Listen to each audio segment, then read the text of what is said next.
আল্লাহ রাসূল সাল্লাল্লাহু আলাইহি ওয়াসাল্লাম কোন একটা মজলিসে একজন আনসারী সাহাবীর ব্যাপারে ঘোষণা দিল, বলল এখন যে সাহাবী এসে বসবে সে সাহাবী জান্নাতি। আনসারী সাহাবী এসে বসলো, সবাই তো অবাক, আমাদের কারো ব্যাপারে বিশ্বনবী এই কথা বলল না, এই আনসারী সাহাবী জান্নাতি।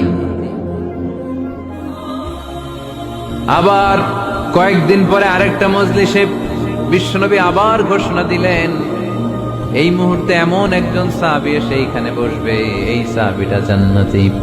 সবাই খেয়াল করে দেখলো, আগের মজলিসে যেই লোকটাকে বিশ্বনবী জান্নাতি বলে ঘোষণা দিয়েছে, আজকেও ওই সাহাবী এসে ওই জায়গায় বসেছে।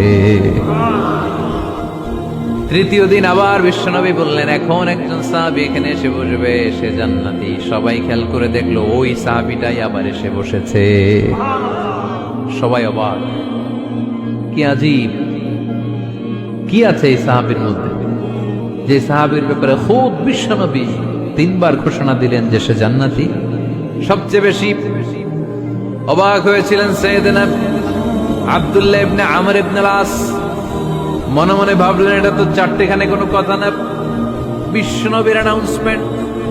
দুনিয়ার বুকে বিশ্বনবী তিনবার এই আনসারী সাহাবীকে জান্নাতি বলে ঘোষণা দিয়েছে, নিশ্চয়ই এই সাহাবীর এমন বিশেষ কোন আমল আছে, এমন বিশেষত্ব আছে যেটা আমাদের মধ্যে নাই। যেমন করেই হোক এই সাহাবীর ভেতরের সব খবর আমার জানতে হবে।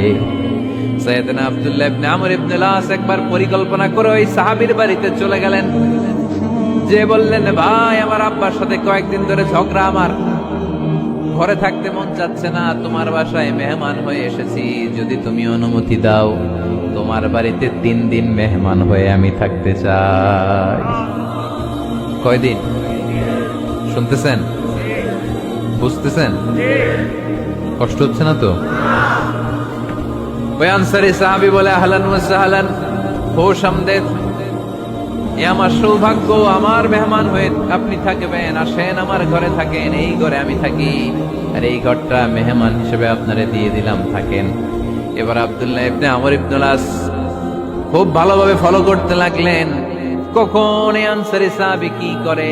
1 দিন, 2 দিন, 3 দিন পর্যন্ত ফলো করার পরে সাইয়েদনা আব্দুল্লাহ ইবনে আমর ইবনে আস এমন কোন বিশেষ আমল এই সাহাবীর মধ্যে খুঁজে পায় নাই। 3 দিন গভীরভাবে পর্যবেক্ষণ, অবজারভেশনের পরে বিশেষ কোন আমল ওনার চোখে পড়ে নাই। এবার 3 দিন পরে তো চলে যাবার পালা, ঠিক কিনা?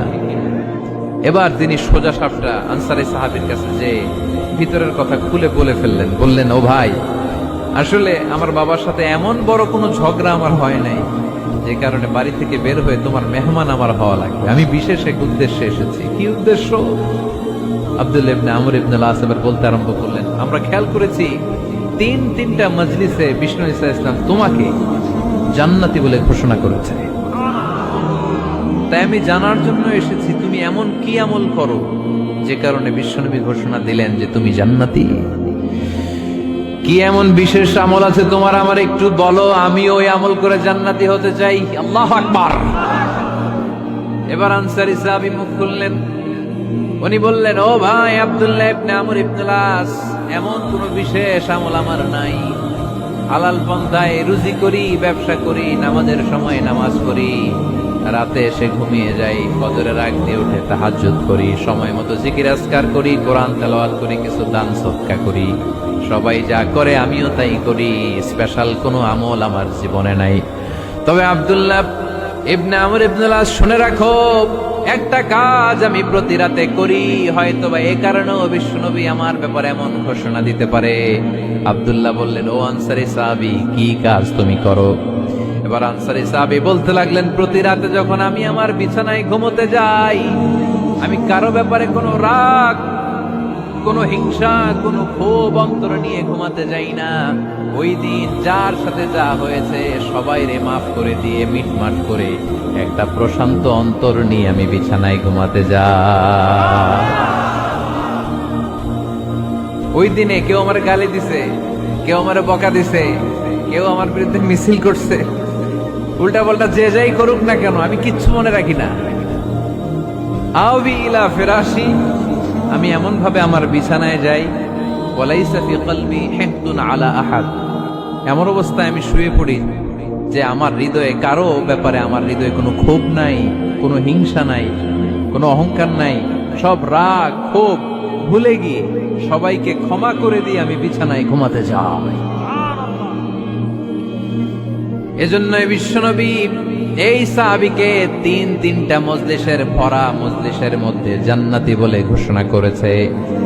এই হাদিস থেকে শিক্ষা হলো, আমরাও যদি প্রতি রাতে বিছানায় ঘুমোতে যাওয়ার আগে সবাইরে মাফ করে দিয়ে মনের যত ক্ষোভ জ্বালা যন্ত্রণা আছে সব ভুলে যে বিছানায় ঘুমাতে পারি, সাহাবীর মতো আমাদেরকেও জান্নাতি হিসেবে কবুল করবে কে?